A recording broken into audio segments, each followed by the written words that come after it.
sort of purely a mirror type surface, then that direction is going to be the exact same angle as your incident angle, except on the other side of the normal, right? So specular properties are, of course, the maximum in terms of mirror surfaces, but then, a variety of objects will have changes in the amount of specularity that they exhibit.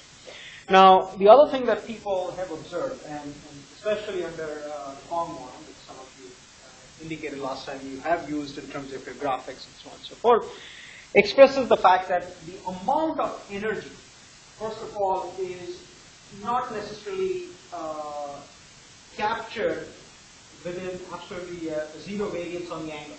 Right? So it actually, the amount of specular energy being reflected off of the surface is defined within a range of angles.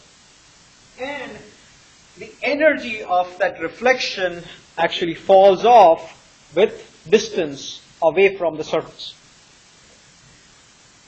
So this is a rather interesting observation and an interesting model because it has implications in terms of what computer vision can sense, right? So the way we can express this on real surfaces is that, one, the amount of energy actually reflected off the surface, specular energy, is going to be within some lobe of the surface going in a particular direction. And so rather than having something that says, this is my specular direction, what you have is the specular direction is defined by a d theta, right, a delta theta. So some variation on theta in a particular direction, and in fact, the amount of energy that goes out will actually be maximum close to the surface, but as it goes away from the surface, it actually tapers off. And this itself can be expressed in terms of if you remember our basic model describes the reflection or the amount of energy emitted in terms of a cos of theta. Right? But more importantly, because we want to actually express this as a follow-up, we want to express the variation in the theta, we will actually express that in terms of cos of delta theta, but cos to the power of n. Right? And of course, n is a variable, and the delta theta is also a variable. We don't know what those are, and depending on what we choose for those values, we'll be actually able to express very specific specular highlights on objects. Now, in reality, to model real objects, you have to combine both Lambertian and specular models. So, if we include both the terms, what happens? Well, in terms of specular terms, because we have the delta theta, and in general, you will have some moving direction as well, for which the energy is captured by a camera. First and foremost, we can look at the ideal scenario, right? An ideal specular model will have the energy coming in onto a unit area, right? And if you remember the angles that we defined for our RDF model, we included the angle that the inner light ray coming in makes with the normal, as well as the reflection direction in terms of the surface plane.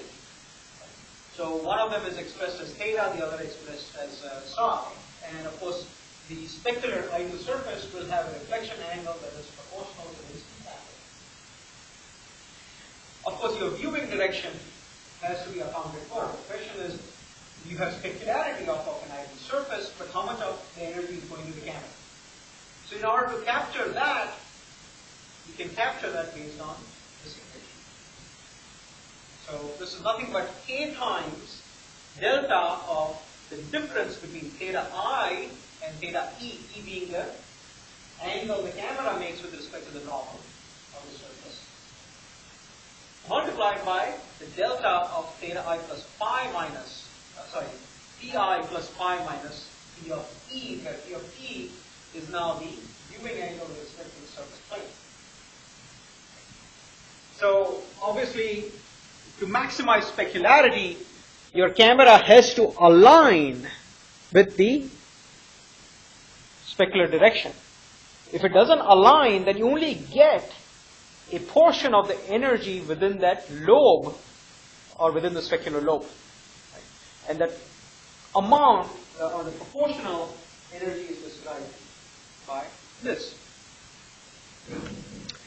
So as a result now, if you have a source of light, right, that is moved around on, let's say, a specular surface, and you keep the camera constant, then you would exhibit, or you would see actually changes in the way the object is illuminated. So you can kind of look at the images on the top and say, well, I pretty much know where my light source is. But this would be the case where you can move your light source, but the lobe, or the amount of energy actually coming into the camera, is kept constant. You're not modulating that. But now if I start changing that as well and model the exponent, right, then you would actually see things like this. So this is where now the lobe that you have is being modulated. Right? I can have a very, very large lobe, or I can have a very narrow lobe. Under a very narrow lobe, all you will get is the point on it. But in a large lobe, you will actually expose much larger areas of the object.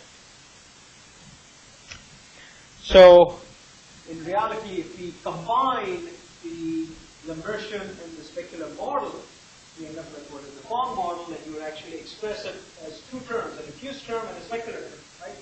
A diffuse term we already know, right? So it's some b times cos of theta I, b now being your constant factor that you want, plus c times cos to the power of n alpha. Right? So that second term being the specular term, the first one being the diffuse term. And if I vary now the parameter that we have, which is b, c, and n, you can see what those variations can lead to. Now, of course, this is the case where I'm not looking at the specular term at all. Right? So this is purely the Lambertian model. And those are the ones where I have the specular term included, but I vary the values that I have. And by varying the values, you get different effects of it. So again, you take this and say, I need to really solve the inverse problem of this. So I have an image like that. How do I now go back and estimate the geometry of this particular object? So, well, it comes back to the same thing, except now the number of parameters grow.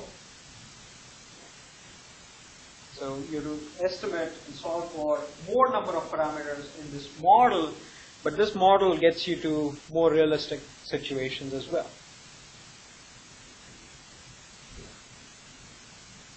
Okay. Now, keep in mind, in deriving this particular model, what are the things that we assumed? One, we said that, well, I am going to ignore the microgeometry of the surface, and I'm only going to worry about the object in terms of describing to be locally planar, right? So the amount of energy emitted and the amount of energy reflected is simply related by some constant theta. I'm not going to worry about any other effects of absorption, scattering of light and so on. So we made that simplification when we derived the first one. Now that is great, and in reality those things work very well when you are not very close to the object. More importantly, one of the things that we saw in the Phong model was what happens to the specularity. And how is the specularity modeled? Specularity is modeled as a decreasing energy as you go away from the object. Right? Or the energy actually gets spread out in larger and larger. So what does that mean when we actually look at real world problems? The further you are from the object, the more diffuse it's going to appear. So what that suggests is that, if I'm very, very far from an object that I'm sensing, then I can easily try to model that object more in terms of the Lambertian system, or diffuse component, as opposed to